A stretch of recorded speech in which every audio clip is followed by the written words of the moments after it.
What's up YouTube, PokePrimer here, ready to deliver you our Week 3 Team Builder here in the NPBA Season 2. This week we are taking on Justin and the Toney Typhlosions, and holy shit does he have one hell of a team this season. Oh boy, if you guys thought his team was wild last season, with the Mega Lucario, oh boy, his team is just as wild without having an Uber. And that is because he has a brand new, freshly released Pokemon out on the OU ladder that has been tearing shit up.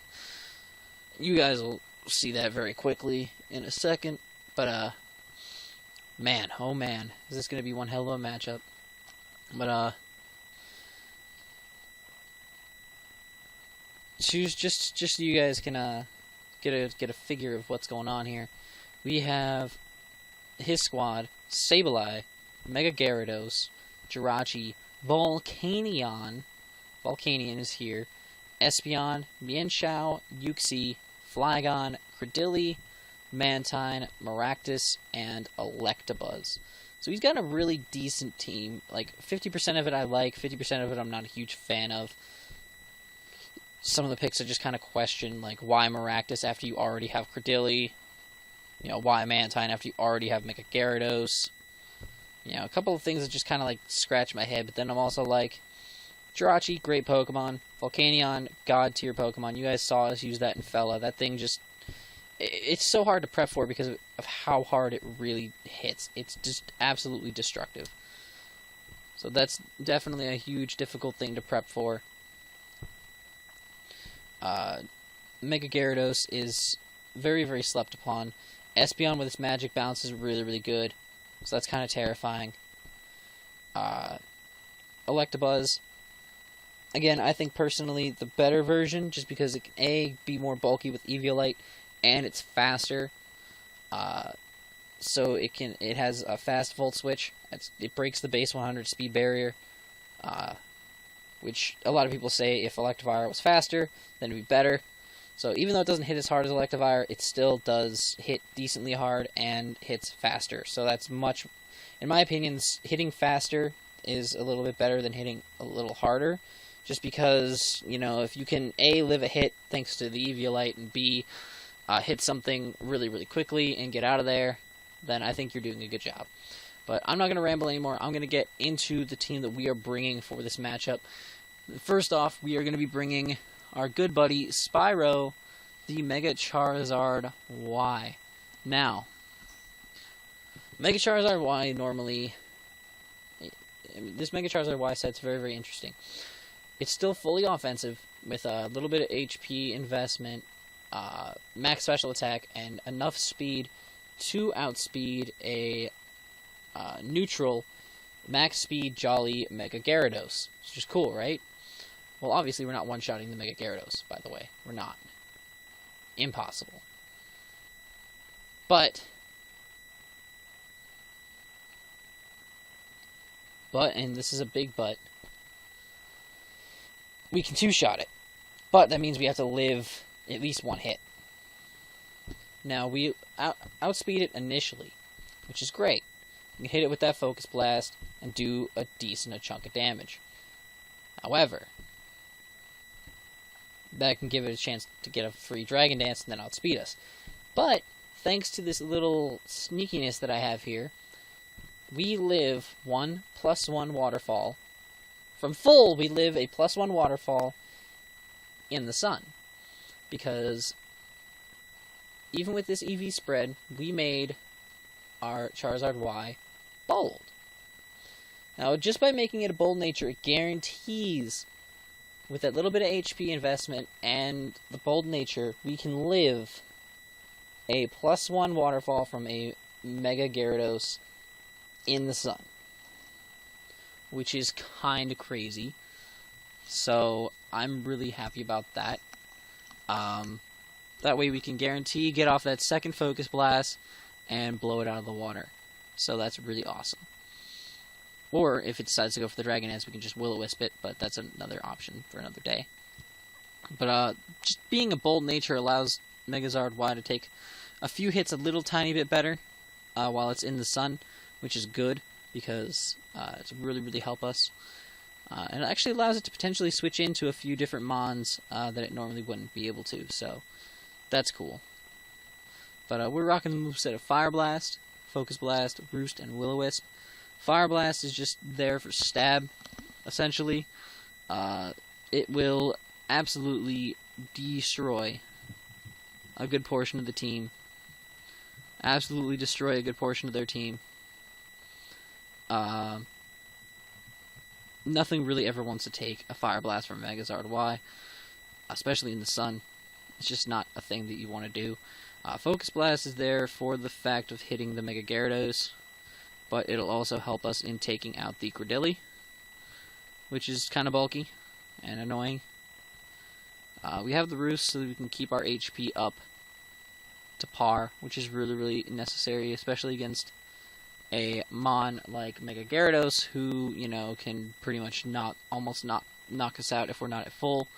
So that's important. And then we have the Will-O-Wisp, because a lot of things that would want to switch in to Megazard Y would not appreciate getting burned. So if we can burn some things on switch-ins, that'd be fantastic.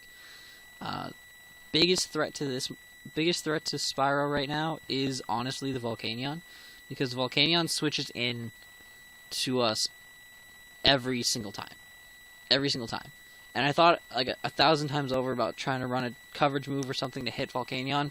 It just didn't fit on the set. It just didn't make sense to bring that. So I'm 100% noting now that if I see Volcanion, I know Volcanion is coming in against Spyro almost every single time.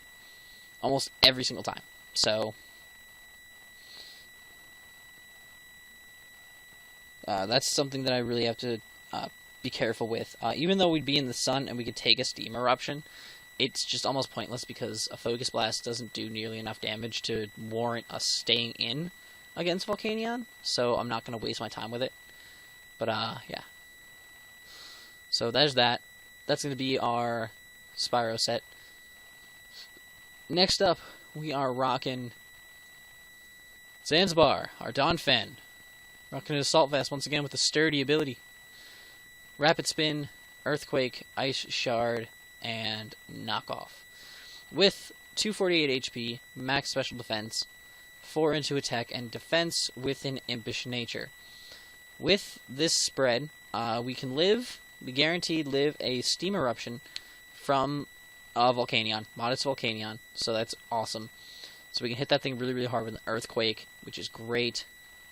We have the Rapid Spin so we can keep rocks off our side of the field, which is super duper important because, you know, we have the Megazard. We don't want that thing.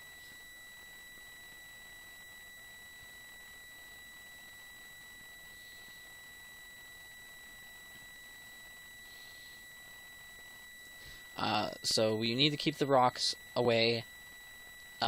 If I ever see the potential for him to set up rocks, I am immediately getting Zanzibar in on the field. He does have the spin blocker ability with his Sableye, so hopefully that doesn't happen. We could always just go for a knockoff to be safe, because I don't want this thing getting burned either. This thing getting burned would really hurt us. But we have the knockoff so that we can get rid of items. And we have the Ice Shard because of the Flygon. This thing can eat hits from the Flygon every day of the week. And Ice Shard's going to do massive damage to that thing. So that's really important. Also for just the grass types in general. Credilli and Maractus don't appreciate Ice Shards. Kind of simple. Again, this thing could counter Volcanion a little bit. Even though Volcanion's very physically bulky, an Earthquake still does well over half. So even if it's taken any chip damage, or if it's switched in on Stealth Rocks at all, we can capitalize on that very effectively. So that's really cool. So Zanzibar can do that for us. Zanzibar can put in that work. Next up, we have our primary cleanup man in the match, Heliolisk, Basilisk the Heliolisk. Max special attack, 32 HP. Just enough speed with a timid nature to outspeed. What is it now? What is it? What are we outspeeding? We have 341. We're outspeeding Electabuzz. Yeah, we outspeed that Electabuzz. Because we can't outspeed the Espeon. So being Choice Scarfed with Solar Power, if we can put the Sun up with Charizard, even if we just sack Charizard off, we can put the Sun up with Charizard, this thing can just sit on the field and do work. If the Flygon is dead, this thing can just spam. Like essentially, like, my perfect scenario is Electabuzz dead, Flygon dead, set up Sun, put Heliolisk on the field, click Thunderbolt a bunch of times, and everything dies. Essentially. Like, there's no other way that I can think about it in my head. Just this thing just puts in all that kind of work. He has no ground types outside of Flygon, so I'm basically free a lot of times just to click Volt Switch before the initial time to sweep comes around.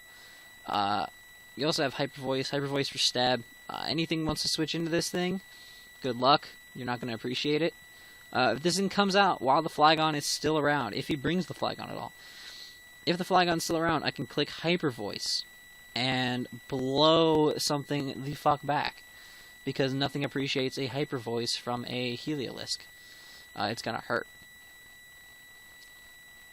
And then we have the HP Ice for the Flygon. If the Flygon's still around, that thing comes in, it dies to HP Ice immediately. Immediately. Gone. Get out of here. Dead.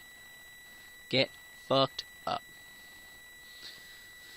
That's going to be our Basilisk. This thing, the goal with this thing is to potentially come in late game and sweep. That's kind of the goal. We can just make Charizard die to get up the Sun one last time, and then just put in Heliolisk and let it sweep. It'd be massive levels of GG, and then we could just, be happy with life. So yeah, that's Heliolisk for you. Next up we have Palindrome, the Alomomola. This thing is literally here as a 100% counter. This is our check to Volcanion. Both Volcanion stabs, which are going to hit everything else super duper hard. This thing just swallows. This thing swallows. We're going max special defense with a calm nature. 44 speed. This speed allows us to outspeed and min-speed Volcanion. And then the rest is going into our defense so that we can just be as bulky as physically possible. This Alomomola switches in every single time to Volcanion and forces it out, because Volcanion can't do shit to this thing. We're packing the leftovers so we can get the HP back. We're rocking a moveset of Knockoff, Ice Beam, Wish, and Toxic. Knockoff, get rid of items, especially for the Volcanion. If that thing's AV, Specs, whatever it wants to be, we can get rid of that and then lessen its damage output or lessen its ability to take hits, which would be great for us. We have Ice Beam. Ice Beam is very, very important because we can then hit that Flygon super effectively. And honestly, the things on this team that would switch into Alomomola don't appreciate an Ice Beam. So that's kind of cool. We have the Wish, so that we can make sure to keep ourselves healthy while we're on the battlefield. A couple of other our generator to make sure that we are healthy off the battlefield. We can also pass wishes very effectively because Palindrome is really, really good at wish passing because of its regenerative ability. Because we can set the wish up and then switch out. We don't need the wish as much, so we get our HP back from the regenerator. Switch into something that I know can take the hit, and then swallow up that wish real quick, and we are in a much better position because we have one of our faster, more offensive mons back up to a decent amount of HP and ready to kick some ass. So that's Palindrome's main job, is to also wish pass in this match.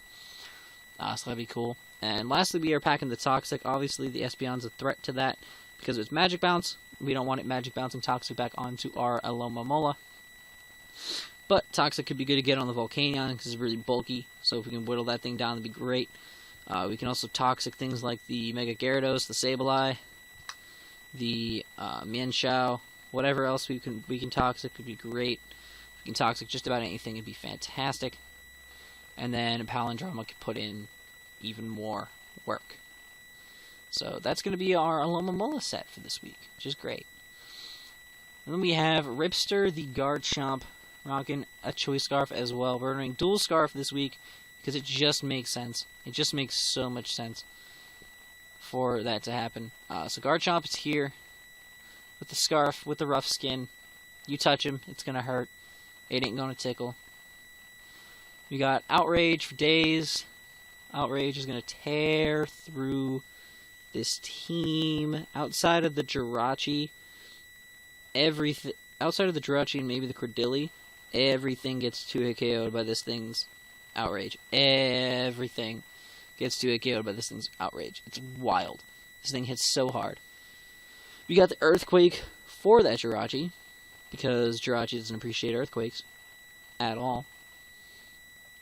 We have the Stealth Rocks. We're running the Scarf Rock set because if he figures out we're scarfed early on in the matchup, if we can reveal that we're scarfed early in the matchup, he won't think that we're running rocks.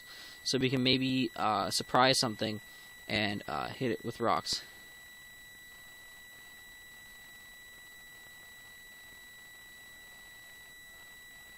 So it'd be really cool.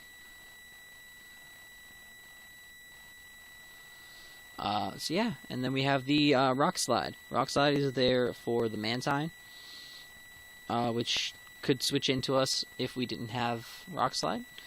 And we also have it for the other thing that gets hurt by Rock Slide, which is Volcanion.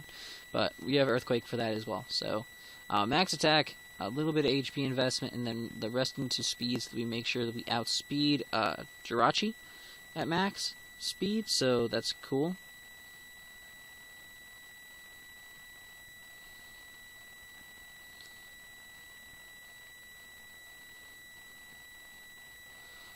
So yeah, that's going to be our Garchomp set. The Scarf Rocks worked out really, really well last week, so maybe we can get it to work again. The last mon we're bringing this week is Bellabuster, our Stoutland. Bellabuster here is going to be our shockingly defensive mon this week, running 248 HP, max defense, 8 into special defense, and an adamant nature, so that we can kind of hit decently hard. With an adamant nature, I believe Play Rough is a 2-hit KO on Sableye. If we can predict that switch in, that'd be great. We also have the Lumberry, just in case. My perfect scenario is we go for the Play Rough, predicting the switch into Sableye, hit it with the Play Rough, do about 50%. It goes for a Will-O-Wisp to try and burn us, to stop us from killing it. We eat our Lum, we hit another Play Rough, and it dies. That's my essential goal. Hopefully that works. We have the Return just for stab, so we can hit pretty much everything really, really hard. And then just for that extra added coverage, we have Crunch, so we can hit the Jirachi, the Uxie, stuff like that. And then the last move we are packing is Thunder Wave. Things like the Mega Gyarados, the Jirachi, a lot of those pride themselves on being quick. Being able to T-Wave them will be really, really crucial to us winning this matchup. I want to get things paralyzed and slow as possible. So, that's going to be our team for this week. If you guys have enjoyed, please make sure to leave a like down below and subscribe if you haven't already. And until next time, guys, I'm PokePrimer, signing off.